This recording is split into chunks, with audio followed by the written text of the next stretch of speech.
За ингээд бараа материал бүртгэх ажлынхаа 3 дахь хэсэг рүү орцгоё. Уг хэсэгт бид барааныхаа бөөний үн, жижиглэнгийн үн, борлуулалтын үн гэх мэт мэдээллүүдийг оруулж өгөх болно. Уг мэдээллийг оруулахын тулд та програмынхаа дэд системийн барааны нэр төлөв болон агуулга хэсэг рүү ороод навигац самбарын үн хэсгийн бараа материал үйлчлэгээний үнийг тогтоох гэсэн цэс рүү орно. Уг цэс рүү ороход дараах цонх нээгдэх ба уг цонхонтой барааныхаа үнийн тухай мэдээллийг оруулна. Одоогийн байдлаар ямар ч мэдээлэл оруулаагүй байгаа болохоор ямар нэгэн тохиргоо харагдахгүй байна. За ингээд тохиргоогоо үүсгэцгээе. Үүний тулд энэ создать гэсэн айконыг дарж болно. Эсвэл хулгайныхаа баруун товчийг дараад создать товчийг дарнаа. За энэ товчийг дарахад дараах цонх нэгдэх ба үнийн төрөл гэсэн хэсэгт 3 цэгээ дарахад борлуулалтын үн, бөөний үн, жижиглэнгийн үн, төлөвлөгөөт нөөцтэй үн гэх мэт үнүүдийг оруулах боломжтой гэдгийг харуулж байна. Одоо бүгдээрээ жижиглэнгийн үнээ оруулцгаая. Жижиглэнгийн үнийг сонгоод энэ бүглэх гэсэн товчлуурыг дараад бараа материал үйлчлэгээг бүглэх гэж дарахад манай бүртгэл бүртгэгдсэн бараануудын тухай мэдээлэл гарч ирнэ. За нэг скотчийг жижиглэнгийн үнээр ямар үнээр зарахыг энд харуулж өгнө.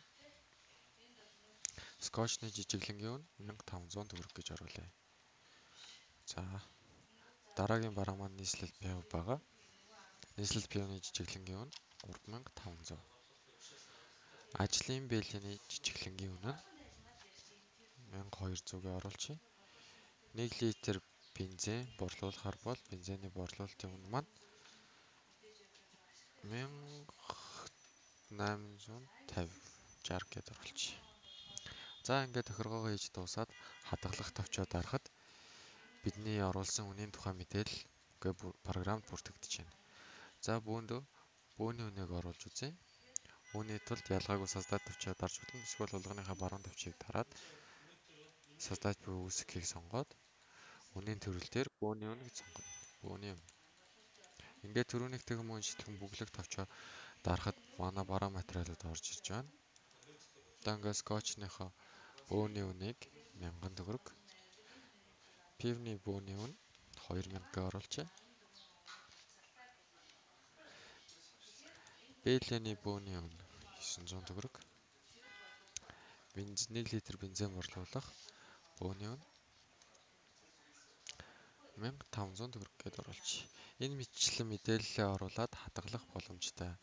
Үүнээс гадна та гэрээнийхээ үнийг оруулж болно, төлөвлөгөөт үнээ оруулж болно. Танай үйл ажиллагаанд ямар үнийн тохиргоо оруулах шаардлагатай байна? Тэр тохиргоогоо уг цонхонд оруулж мэдээллийг хадгалах боломжтой.